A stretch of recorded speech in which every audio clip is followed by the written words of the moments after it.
గుంటూరు జిల్లా నల్లపాడులో వైసీపీ అధినేత మాట్లాడుతున్నారు. ఇప్పుడు లైవ్ చూద్దాం. ఒక్కొక్క ఎమ్మెల్యేకు 5 కోట్ల నుంచి 20 కోట్ల రూపాయలు లంచాలు ఇచ్చేందుకు ఇదే చంద్రబాబు నాయుడు గారు సూట్ కేసులు పంపిస్తే డబ్బులు పెట్టి ఆ సూట్ కేసుల్లో నుంచి డబ్బులు తీస్తూ చంద్రబాబు నాయుడు గారు అడ్డంగా వీడియోలతోనూ ఆడియోలతోనూ దొరికిపోయాడు.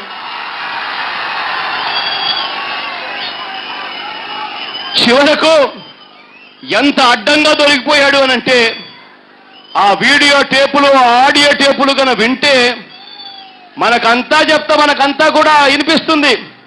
మన వాళ్ళు బ్రీఫ్డ్ మీ అని చెప్పి చంద్రబాబు నాయుడు గారు అన్న మాటలు కూడా మనకు బాగా వినిపిస్తాయి.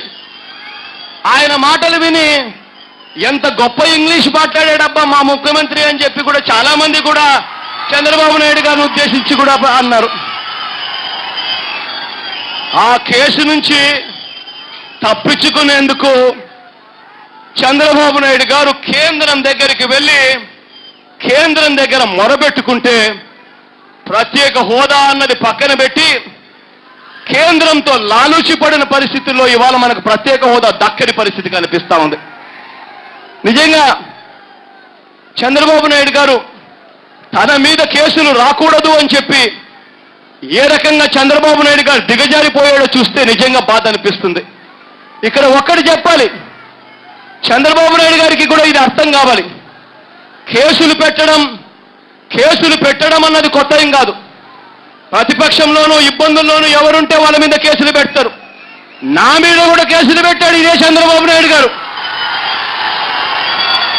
ఆ రోజు అధికారంలో ఉన్న సోనియా గాంధీ గారితో కుమ్మక్కై ఇక్కడ కిరణ్ కుమార్ రెడ్డి ప్రభుత్వాన్ని రక్షించి ఇద్దరు కలిసి నా మీద కేసులు పెట్టారు.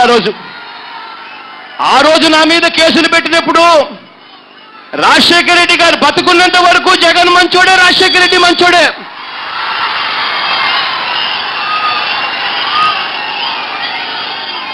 ఎప్పుడైతే జగన్ కాంగ్రెస్ పార్టీ విడిచిపెట్టిపోయాడో అప్పుడు రాజశేఖర రెడ్డి గారు మంచోడు కాకుండా పోయాడు, జగన్ చెడ్డోడైపోయాడు.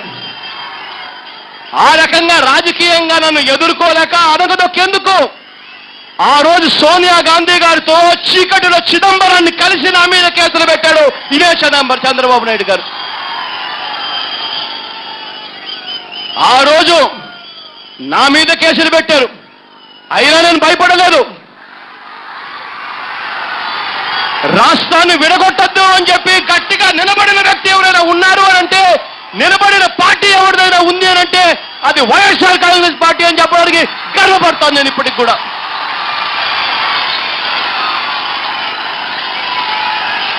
భయపడలేదు ఆ రోజు. కారణం ఏంటంటే వాళ్ళు కేసులు పెట్టగలుగుతారు, కానీ మన తలరాతలు రాసేది పైన దేవుడు అనే సంగతి మాత్రం వీళ్ళెవరికి కూడా మర్చిపోకూడదు అని చంద్రబాబు నాయుడు గారు పైనున్న దేవుని నమ్ముకోవడం లేదు, అధికారంలో ఉన్న ప్రధానమంత్రి కాళ్ళు పట్టుకోవడమే మేలు అని చెప్పి చంద్రబాబు నాయుడు గారు ఇవాళ ప్రత్యేక హోదాను తాకట్టు పెట్టాడు. నిజంగా ప్రత్యేక హోదా ఇవ్వకపోగా ప్రత్యేక హోదా మీద ఎన్నెన్ని అబద్ధాలు చెప్తా ఉన్నారు అని అంటే ఒక్కొక్కసారి నాకు ఆశ్చర్యం అనిపిస్తుంది. ప్రత్యేక హోదా ఇవ్వడానికి తమిళనాడు ఒప్పుకోవడం లేదట, మహారాష్ట్ర ఒప్పుకోవడం లేదట, ఒరిస్సా ఒప్పుకోవడం లేదట అని చెప్పి ఇవాళ చెప్తా ఉన్నారు. నాకు నిజంగా వీళ్ళు చెప్తా ఉంటే ఆశ్చర్యం అనిపించింది. ఏమయ్యా చంద్రబాబు నాయుడు గారు ఇవాళ ఈ మాటలు మాట్లాడుతూ ఉన్నారు. ఆ రోజు రాష్ట్రాన్ని విడగొట్టేటప్పుడు తమిళనాడు లేదా? ఆ రోజు రాష్ట్రాన్ని విడగొట్టేటప్పుడు మహారాష్ట్ర లేదా? ఆ రోజు రాష్ట్రాన్ని విడగొట్టేటప్పుడు ఒరిస్సా లేదా అని అడుగుతా ఉన్నా. ఆ రోజు ఆ రాష్ట్రాలన్నీ ఉన్నాయి, ఉండగానే మరి రాష్ట్రాన్ని విడగొట్టి ప్రత్యేక హోదా ఇస్తామన్నారు. మరి ఈ రోజు ఎందుకు ప్లేటు మారుస్తున్నారు చంద్రబాబు నాయుడు గారిని అడుగుతా ఉన్నా. చివరకు ఈ అబద్ధాలు ఏ లెవెల్లో ఉన్నాయి అంటే 14th ఫైనాన్స్ కమిషన్ ఒప్పుకోవడం లేదు అని చెప్పి ఈ మధ్య కొత్త అబద్ధం ఆడుతూ ఉన్నారు. నిజంగా నాకైతే ఆశ్చర్యం అనిపించింది. వీళ్ళు మాత్రమే చదువుకున్నారు, మిగిలిన ప్రజలంతా చెవుల్లో పూలు పెట్టుకున్నారు, కాలిఫ్లవర్లు పెట్టుకున్నారు అని చెప్పి వీళ్ళంతా అనుకుంటా ఉన్నారో నాకైతే అర్థం కావడం. కారణం 14th ఫైనాన్స్ కమిషన్ కానీ ఫైనాన్స్ కమిషన్ కానీ వాళ్ళ పరిధి కాదు ఇది. ప్రత్యేక హోదా ఇవ్వాలనా లేదా అన్న అంశం ఫైనాన్స్ కమిషన్ చేతుల్లో పరిధి కలది. ఫైనాన్స్ కమిషన్ చేసే పదేమిటి అని అంటే, దేశం మొత్తం మీద ఏదైతే కేంద్ర ప్రభుత్వం ట్యాక్సుల ద్వారా డబ్బులు కలెక్ట్ చేస్తుందో, ఇన్కమ్ ట్యాక్స్ అయితేనేమి, కస్టమ్స్ ట్యాక్స్ అయితేనేమి, సెంట్రల్ ఎక్సైజ్ ట్యాక్సులు అయితేనేమి, ఈ డబ్బులు ఏదైతే కలెక్ట్ చేస్తుందో ఆ డబ్బులు రాష్ట్రాల మధ్య ఎలా పంచాలి అన్న ఫార్ములాను ప్రకారం దాన్ని ఎలా పంచాలి అన్నది ఫైనాన్స్ కమిషన్ చేస్తుంది. ఫైనాన్స్ కమిషన్ ఆ పని కాక నాన్ ప్లాన్ గ్రాంట్స్, లోన్స్ విషయంగా మాట్లాడుతుంది. కానీ ప్రత్యేక హోదా ఇవ్వాలా లేదా అన్న అంశం ఫైనాన్స్ కమిషన్ పరిధిలోది కాదు. ప్రత్యేక హోదా ఇవ్వాలా లేదా అన్న అంశం నేషనల్ డెవలప్మెంట్ కౌన్సిల్ పరిధిలోది, ప్లానింగ్ కమిషన్ పరిధిలోది, కేంద్ర కేబినెట్ పరిధిలోది, నీతి ఆయోగ్ పరిధిలోది. వీటి అన్నిటికీ కూడా చైర్మన్, అధ్యక్షుడు ఎవరో తెలుసా? అన్నిటికీ ప్రధానమంత్రి. మరి ప్రధానమంత్రి నీతి ఆయోగ్ అధ్యక్షుడు, ప్రధానమంత్రి ప్లానింగ్ కమిషన్ ఉన్నప్పుడు దానికి ఆయనే అధ్యక్షుడు, ప్రధానమంత్రి కేంద్ర కేబినెట్ కు అధ్యక్షుడు. మరి అటువంటప్పుడు ఇదే ప్రధానమంత్రి నిర్ణయం తీసుకుంటే ఎందుకు ప్రత్యేక హోదా రాదు అని చెప్పి నేను అడుగుతా ఉన్నా. నేను ఆ రోజు వాజ్పేయి గారు ఉత్తరాఖండ్ రాష్ట్రాన్ని ఇచ్చేటప్పుడు, వాజ్పేయి ప్రధానమంత్రిగా ఉన్నప్పుడు ఒక సంతకం చేసి ఉత్తరాఖండ్ రాష్ట్రాన్ని ఇచ్చేశాడు. కేంద్ర కేబినెట్ లో తీర్మానం చేసి, కేంద్ర కేబినెట్ లో సంతకం పెట్టిన తర్వాత కేంద్ర కేబినెట్ లో ఆమోదం తెలిపి ఆ తర్వాత ప్లానింగ్ కమిషన్ కు పంపించాడు ఇంప్లిమెంట్ చేయమని చెప్పి. ఆ రోజు వాజ్పేయి చేసిందే. ఆ తర్వాత మన రాష్ట్రాన్ని విడగొట్టేటప్పుడు, ఇక్కడ మన రాష్ట్రాన్ని విడగొట్టిన తర్వాత ఆ రోజు మార్చి 2, 2014 ఈ 2014 అప్పటి ప్రభుత్వం మార్చి 2వ తారీఖున కేంద్ర కేబినెట్ కలిసి ప్లానింగ్ కమిషన్ కు ఉత్తర్వులు కూడా జారీ చేశారు. ప్లానింగ్ కమిషన్ కు ఆంధ్ర రాష్ట్రానికి ప్రత్యేక హోదా ఇవ్వండి అని చెప్పి. ఆ రోజు మార్చి 2 నుంచి ఈ రోజుటి వరకు చూస్తే దాదాపుగా 19 నెలలు అయిపోయింది. ప్లానింగ్ కమిషన్ కు కేంద్ర కేబినెట్ ఆమోదం తెలిపి ప్లానింగ్ కమిషన్ కు ఉత్తర్వులు ఇచ్చారు, ప్రత్యేక హోదా ఆంధ్ర రాష్ట్రానికి ఇవ్వండి అని చెప్పి. ఇప్పటికి 19 నెలలు అయిపోయింది. ఇంతవరకు పట్టించుకున్న పాపాన్ లేదు. చివరకు ప్లానింగ్ కమిషన్ నరేంద్ర మోడీ గారు డిసెంబర్లో రద్దు చేశారు. డిసెంబర్లో నరేంద్ర మోడీ గారు రద్దు చేసే టయానికి కూడా నరేంద్ర మోడీ గారు ప్రధానమంత్రి మేలో అయ్యారు, డిసెంబర్లో ఆయన రద్దు చేశారు. అంటే ప్రధానమంత్రిగా నరేంద్ర మోడీ అనే వ్యక్తి ప్రధానమంత్రిగా ఉండి కూడా 7 నెలల పాటు ప్లానింగ్ కమిషన్ లో ఆ ఫైలు అట్లే పెండింగ్ లో పడింది. అయినా ఎవరు పట్టించుకోలేదు. మరి ఇదే చంద్రబాబు నాయుడు గారు నేను అడుగుతా ఉన్నా, ఎందుకయ్యా చంద్రబాబు నాయుడు గారు ఇది ఎగ్జిక్యూటివ్ డెసిషన్, కేంద్ర కేబినెట్ డెసిషన్ అని చెప్పి నీకు తెలిసి కూడా ఎందుకు నువ్వు ప్రజలను మభ్యపెడతా ఉన్నావు? ఎందుకు నువ్వు ప్రజలకు అబద్ధాలు ఆడుతా ఉన్నావు? ఎందుకు ప్రత్యేక హోదా కోసం నువ్వు పోరాటం చేయడం లేదు అని చెప్పి నేను చంద్రబాబు నాయుడు గారిని గట్టిగా నిలదీస్తా ఉన్నా. ఇక్కడ ఇవాళ మనం అంతా కూడా గమనించాల్సింది ఏమిటంటే, అడగాల్సింది మనము, ఇవ్వవలసింది వాళ్ళు. వాళ్ళ మీద ఒత్తిడి రావాలి అని అంటే ఇక్కడ మనమేం చేయాలి అన్నది మనం ఆలోచన చేసుకోవాలి. మనం చంద్రబాబు నాయుడు గారి మీద ఒత్తిడి తీసుకొని రావాలి. ఏ రోజైతే చంద్రబాబు నాయుడు గారు ముందుకొచ్చి కేంద్రంలో ఉన్న తన మంత్రులను ఉపసంహరించుకుంటాను అని ఎప్పుడైతే కేంద్రానికి అల్టిమేటం ఇస్తాడో ఆ రోజు ప్రత్యేక హోదా ఖచ్చితంగా వస్తుందని చెప్పి నేను చెప్తా ఉన్నా. ఈ చంద్రబాబు నాయుడు గారు కేంద్రానికి ఆ రకంగా ఉపసంహరించుకుంటా నా మంత్రులను అని చెప్పే దమ్ము ధైర్యం ఈయనకు లేదు. కారణం, ఆ మాట చెప్పిన 24 గంటల్లో జైలుకు పోతాడేమో అని చెప్పి భయపడతా ఉన్నాడు ఇదే చంద్రబాబు నాయుడు గారు. కానీ ఈ పోరాటం మాత్రం ఆపకూడదు. ఎందుకనంటే ప్రత్యేక హోదా కలిగిన రాష్ట్రాలకు జరిగే మేలేమిటి అన్నది ఒక చిన్న ఉదాహరణగా నేను చెప్తా. మనకన్నా చిన్నదైన రాష్ట్రం హిమాచల్ ప్రదేశ్.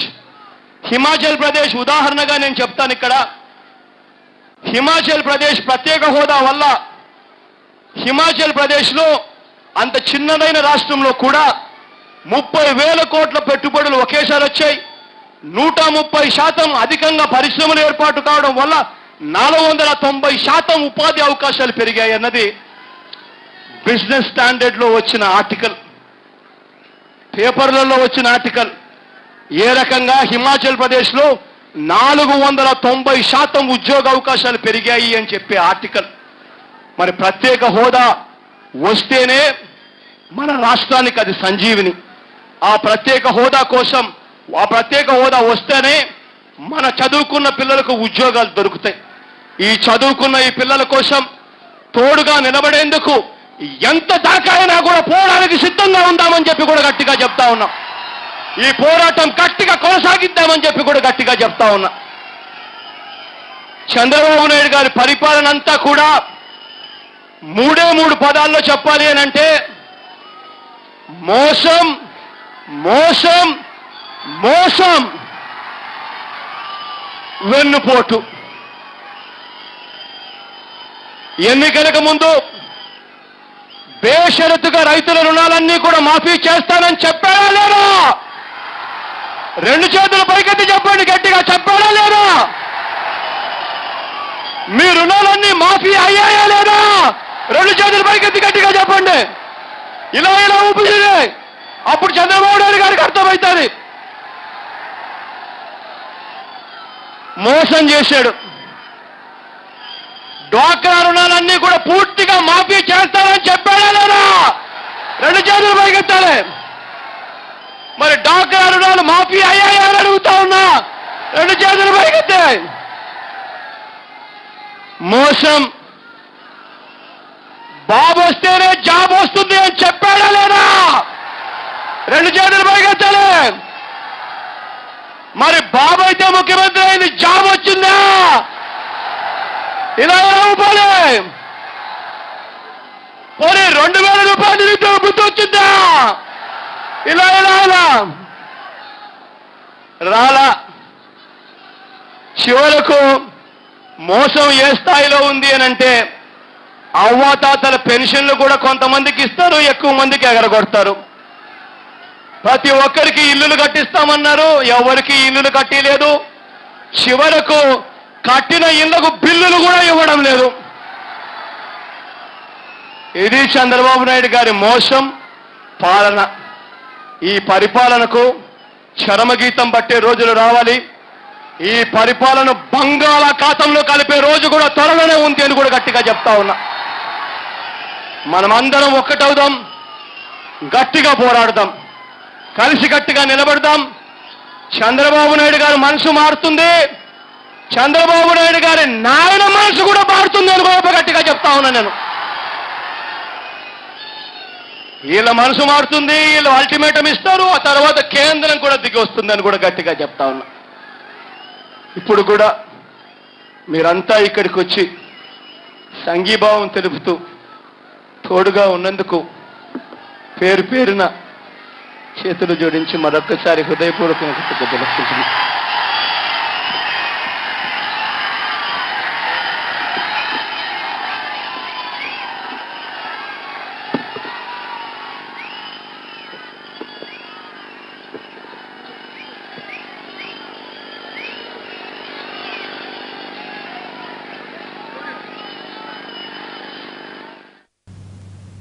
ప్రత్యేక హోదాపై నల్లపాడులో జగన్ దీక్ష ప్రారంభమైంది. ఆ ప్రత్యక్ష ప్రసారం ఇంతవరకు చూసి ఇప్పుడు షార్ట్ బ్రేక్ తీసుకొని మిగిలిన వార్తలు